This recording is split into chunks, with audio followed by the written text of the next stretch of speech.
Good evening everyone, मैं हूं गुलजार। स्वागत है आप सभी का हमारे यूट्यूब चैनल में। जैसा कि आपको मैंने पिछले वीडियो में बताया था कि हम बेसिक मैथ की शुरुआत करने वाले हैं, तो उसका आज ये पहला वीडियो है जिसमें हम आज बेसिक मैथ में जानेंगे नंबर सिस्टम को, यानी संख्या पद्धति को।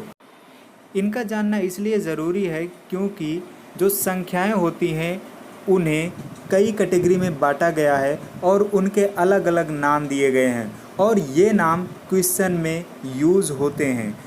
तो अगर हम इन नामों को नहीं जानते हैं और इस पर प्रश्न पूछा जाता है तो हम प्रश्न को सही तरीके से समझ नहीं पाते हैं और उसका सही जवाब नहीं दे पाते हैं।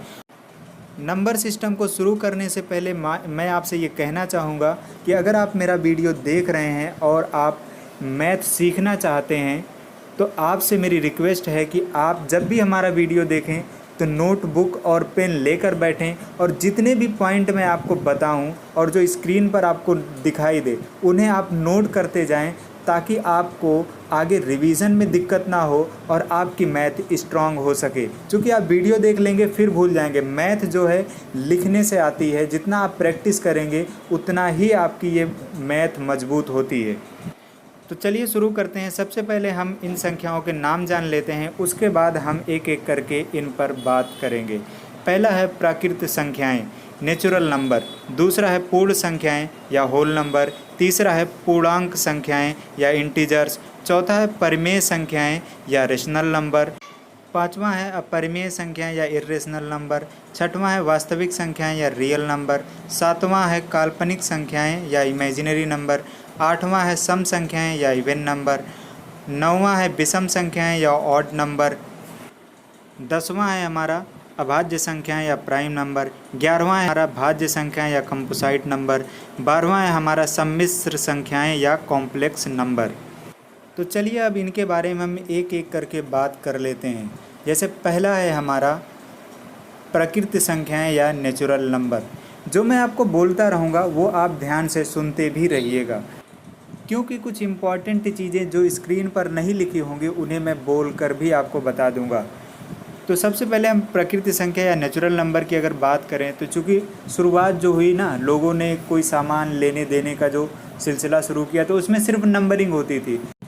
आज के समय के हिसाब से इतनी ज़्यादा कैलकुलेशन की ज़रूरत भी नहीं थी और चीज़ें भी इतनी ज़्यादा कॉम्प्लिकेटेड थी भी नहीं। ठीक है, तो ये संख्याएं जो है हमारी एक से शुरू होती हैं और आगे बढ़ती हुई चली जाती हैं। अगर अब हम दूसरी संख्या पे चलें तो चूँकि कोई भी चीज़ अगर किसी ने ले लिया तो उसे रिटर्न भी करना होता था। ठीक है, तो उसमें क्या है कि जो भी हमने दिया था उसे आपको जीरो भी करना होता था। तो उसमें क्या है कि जो दूसरी संख्या हमारी जो दूसरे नंबर पे संख्या आई उसे बोला गया पूर्ण संख्या या होल नंबर। ये जीरो से शुरू होती थी, 0 1 2 3 4 5 6 7 8, ये आगे बढ़ती हुई चली जाती थी। तो अगर हम तीसरे नंबर की बात करें तो अब क्या है कि कुछ चीज़ें आपने दी किसी को, फिर उससे रिटर्न ली, उसने कुछ ज़्यादा दे दिया, तो उसे दर्शाने के लिए हमारे पास कोई संख्या थी नहीं, तो इसके लिए हमें एक तीसरी कैटेगरी की संख्या को लेना पड़ा, जिसे बोला गया पूर्णांक संख्याएं या इंटीजर्स।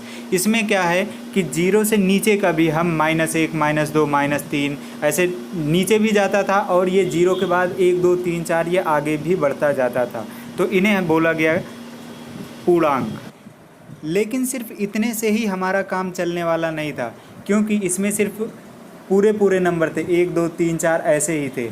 इसके जैसे अगर किसी ने हमें 1.5 2 पौने 2 3.5 पौने 3 ऐसी संख्या अगर हमें दे दी तो उसके लिए हमें दर्शाने के लिए कोई किसी कैटेगरी की संख्या तो थी नहीं।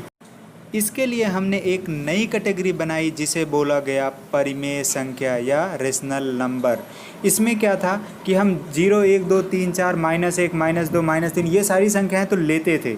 इसके अलावा 1.2 0.5 2.77 6.33 कहने का मतलब कि भिन्न वाली और दशमलव वाली और पूरी जो संख्याएं थी, जैसे 1 2 3 4 और -1 -2, ये सारी संख्याएं इसमें कवर होती थी।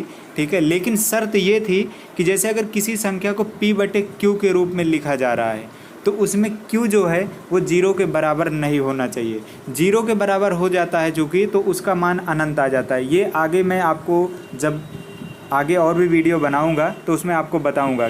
जैसा कि स्क्रीन पर आप देख रहे होंगे कि 3/5, 5/8, 2 ऐसे आगे संख्याएं लिखी हुई हैं। अब इन संख्याओं को आप बटे के रूप में लिख सकते हो सबको। जैसे 2 है तो 2 को 1/2 लिख सकते हो। 2.7 है तो इसे भी बटे में कन्वर्ट कर सकते हो आप, p/q के रूप में ये भी हो जाएगा।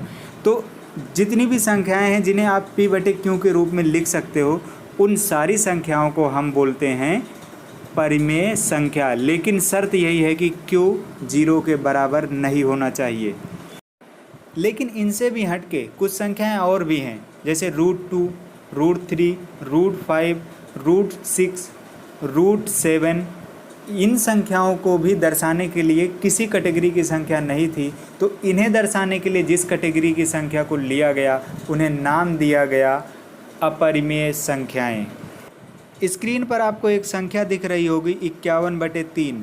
ये लिखने में थोड़ा सा गड़बड़ हो गया है। ये 5⁻1/3 है, जिसे हम 5⁻1/3 या करली लगा के यहाँ पे 3 लिख करके ऐसा भी लिख सकते हैं। और उसके बाद आपको दिख रहा होगा पाई। पाई भी एक अपरिमेय संख्या है।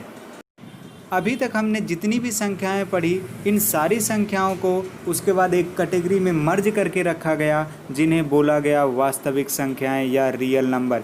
इसमें परिमेय, अपरिमेय, प्राकृतिक, पूर्ण, पूर्णांक जितने भी हैं सारे इसमें आ गए। इसके अलावा कुछ संख्याएं ऐसी भी थी जिनका हम मान निकाल ही नहीं सकते थे, उन्हें बोला गया इमेजिनरी नंबर या काल्पनिक संख्याएं। हम इनकी सिर्फ कल्पना कर सकते हैं, इमेजिन कर सकते हैं, इनका मान नहीं निकाल सकते। जैसे आपको स्क्रीन पर दिख रहा होगा √-11, √-17। तो इस तरीके से जो संख्याएं रूट के अंदर माइनस में लिखी होती हैं उनका मान हम नहीं निकाल सकते, इसलिए उन्हें बोला जाता है इमेजिनरी नंबर या काल्पनिक संख्या। आगे अब हम जो संख्याएं जानेंगे वो इन्हीं सातों में से रिपीट होंगी। जैसे सम संख्याएं। सम संख्याएं उन संख्याओं को बोलते हैं जो 2 से विभाजित हो जाएं।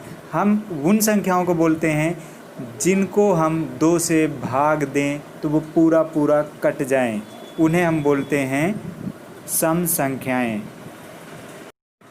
इसके बाद हम जानते हैं कुछ संख्याएं ऐसी भी होंगी जो 2 से नहीं कटेंगी, तो उन्हें हम क्या बोलेंगे? विषम संख्याएं, जो 2 से विभाजित नहीं होंगी, जिनका 2 में भाग नहीं जाएगा, वो संख्याएं होंगी विषम संख्याएं, जैसा कि आपको स्क्रीन पर दिख रहा होगा।